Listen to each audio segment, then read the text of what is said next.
All right, guys, today we're going to talk about that ever elusive backup offer. You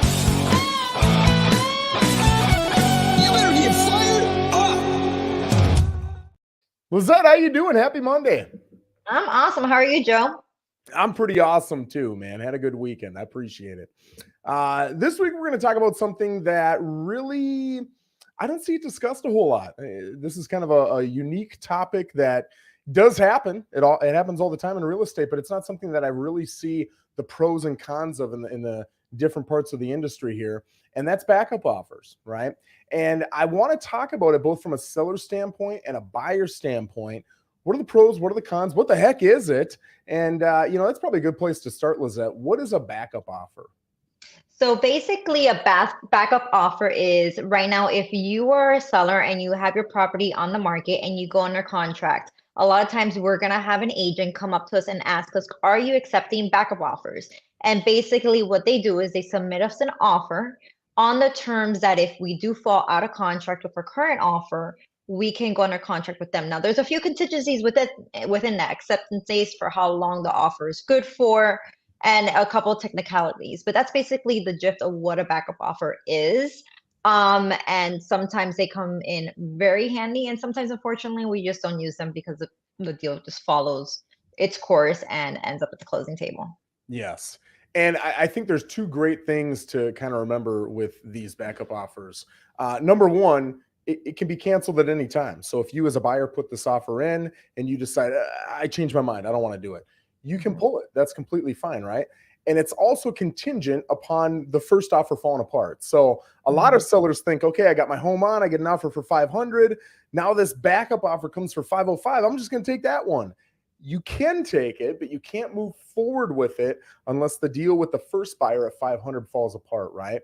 And it could fall apart due to inspection. It could fall apart due to financing. It could fall apart for a few different reasons, but it's got to fall apart on the buyer's terms, or at least it's got to fall within some of the contingencies of that contract, or you're on the hook for that $500,000 buyer, right? So just something to keep in mind there. So let's talk about, first of all, Lissette, as a listing agent, as a seller, why would I want to take a backup offer? Why wouldn't I want to take a backup offer?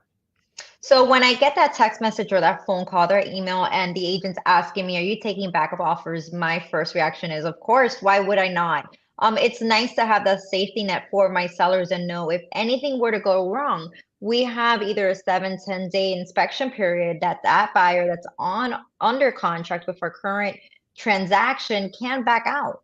And knowing that we have an offer in our back pocket and that we can get right under contract right away and not have to relist the property.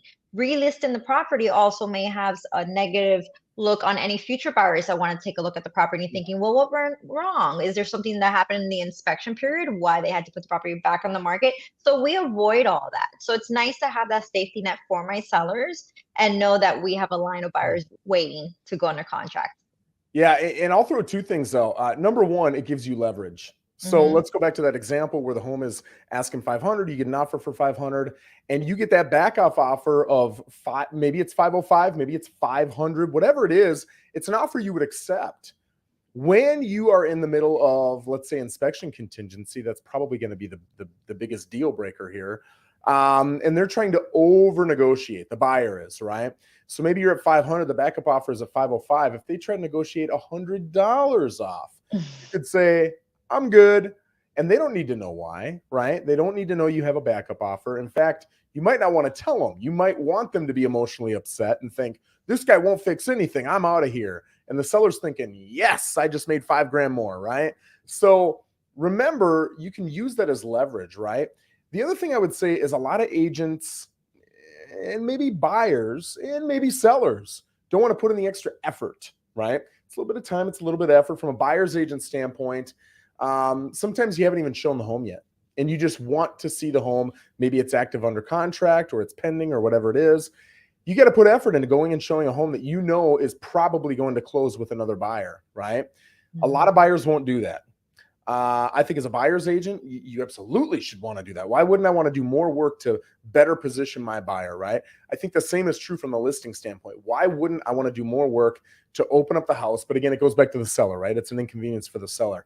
Is the seller willing to continue to open their home and allow showings, getting those backup offers, but knowing that it's going to be inconvenient and uncomfortable for them to have to open their house throughout that inspection period, right? But again, to me, from a strictly financial standpoint, I think it's a no-brainer as a seller to take that backup offer. Now, remember, Absolutely. at any time you lose that backup offer, but man, you've got a shot. It's nice to have that leverage back there, right? In fact, you could take 2 or 3 and put them in order, right? There's different things you got to add to the contract to do that, but you could do that. Now, let's switch it over to the other side. As a buyer, Lissette, why would I or would I not want to put in that backup offer? So if you're the type buyer that's been out there and looking at a lot of properties and unfortunately you're getting beaten out and you're just not getting your offer accepted, one, yeah, you should be having a conversation with your agent, find out why that's going on. But number two, maybe submit a backup offer. You never know. Anything could happen. We have buyers all the time that get cold feet and just change their mind and they want out of the transaction. And there's this house that you've been wanting and now you have the opportunity and you have already your offer accepted. Yeah. Wow. You know, what a great position to be with. And it's not locking you in. You can still look at other properties. And if you decide to move forward on another property, you still have that option as a buyer as well to do so. So on a buyer point of view, I think it's a great option. Yeah, I do too. I think it's, like I said, it's a little bit more work for the buyer. It's a little bit more work for the buyer's agent. But if you do it, you're just increasing your odds. And it doesn't mean you can't go shop for other homes while that one has been accepted. Let's say it's accepted. You can still go shop for other homes. And if you find a better home, you can cancel the first one and come in on the second one. That's not a problem at all. But at least you've got something out there that gives you a shot. And like Lissette said, especially 2-3 years ago, right? It was tough to get something under contract. So a part of a strategy could be, let's go after those that are also under contract, put in backup offers, and maybe you need to put in 8, 10, 12 to get a backup offer accepted, whatever it is. I bet a lot of those people would have done that back 2-3 years ago because the market was that challenging. So it makes sense. Here's the only challenge I would throw out for a buyer, or I shouldn't say challenge, a con to putting in a backup offer while it's active under contract. Your odds emotionally, mentally, psychologically of getting that seller to work with you on price, terms, everything else is going to be lower when they've already got a bird in the hand. They've already got a good offer, right? So if you're trying to come in 15, 20, 25,000 low, or you're trying to throw in their brand new kitchen set or whatever it is, your odds of getting that accepted when they've already got a nice, fat, juicy offer on the hook goes down. Does that mean I wouldn't do it? No, you can still do it. But just know that if you were trying to negotiate severely, which I would say 15, 20, 25 grand in this market, that's a pretty strong negotiation. Impossible, but strong, right? The odds of that happening are going to be much better with a home that's been on for 60, 90, 120 days versus a home that's already got a nice, juicy offer in their hands. So that's the only thing to think about. But again, that comes down to, are you willing to put in more time and effort knowing that you've got a smaller chance of winning? And if you are, and if your agent is, I don't know why you wouldn't do it, right? I'll tell you, when I was an investor, we would put in a ton of offers. They were horrible offers, but you knew it didn't really matter which home we bought. It doesn't matter what neighborhood we're in. We're running the numbers. Here's what we need to be successful and make our profit. And you either take it or you don't. We know we're going to get a no 95, probably 98% of the time, but we just wanted that deal. If you're not going to fall in love with a home and you're going to fall in love with a deal and you're willing to put in massive amounts of offers, that would be the only con I could honestly think about. But really, again, Lissette, I'm going to ask you the same question. I don't see why a buyer or a seller wouldn't want to give it a shot as a buyer or have an extra leveraged opportunity in their back pocket as a seller. Is there any reason you can think of why you wouldn't do a backup offer? So I would just say a warning, and a warning to sellers. If you are under contract and you do have a backup offer, don't remember to be too overly cocky now with the one that you do have under contract. You don't want to now knock that buyer out of the league and say, hey, you know what? I have a backup offer. I'm not going to negotiate with you at all when it comes to any terms and inspection, because that backup offer may have already a few days have passed and they've already probably seen other properties and say, you know what? Maybe I'm not so in love with that first property anymore.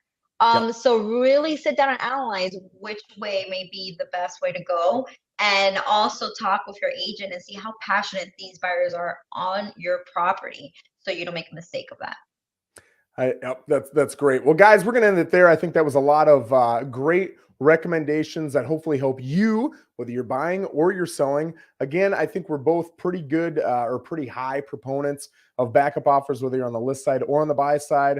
I appreciate you joining us. If you have any comments, whether it's on YouTube or on Facebook, you can put them in the comments section and we'll absolutely respond to you. If you've got any ideas for future videos, feel free to send them in to us, and have an absolutely amazing week. Thanks, Lissette. I appreciate you.